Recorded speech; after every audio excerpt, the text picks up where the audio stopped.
Je vous remercie, Monsieur le Président. Je répondrai d'abord à Monsieur Bowens.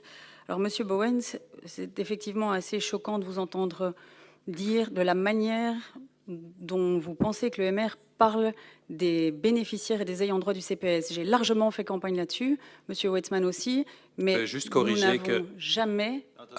Non, mais juste parce que ça fait le tour, et donc juste pour éviter chaque malentendu, c'est évidemment pas mes paroles, Oui. mais c'est entre autres les paroles de vous qui ont été aussi à la radio où on a été interviewé à deux. Monsieur Bowens, Weitzman, jamais, ni Monsieur Weitzman ni moi n'avons parlé des bénéficiaires et des ayants droit comme des groupes d'assistés entassés dans des immeubles. En émission, Nulle part. en émission, madame, en émission. Oui, monsieur, je sais combien d'émissions radio j'ai faites et je sais sur quel thème. Donc, je voulais simplement vous dire qu'il n'y avait que vous ici qui parlez d'assistés.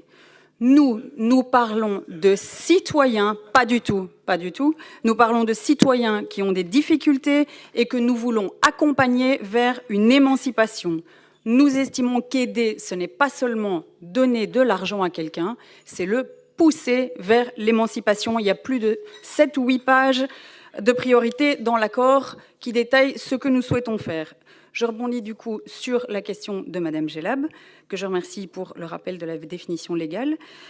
Mais à un moment donné, il faut arrêter de faire croire et de dire que nous sommes contre les personnes en difficulté.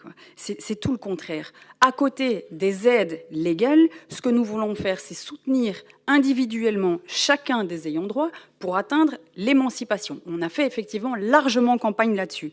Alors le PIS, il n'existe pas depuis 2 mois, il existe depuis de nombreuses années. Donc l'obligation de collaboration, elle existe bien. Et donc, ce que nous trouvons, c'est qu'il faut aider plus activement les personnes à trouver un emploi. Et cela ne nous semble pas être une barrière, mais au contraire, un tremplin. Et je terminerai pour répondre à Madame El Bakri, un petit mot sur le Palais du Midi. Alors, la position du MR, elle n'a jamais changé sur le Palais du Midi. Monsieur Weitzman a largement contribué au Parlement à démontrer qu'il existait des alternatives techniques à la démolition.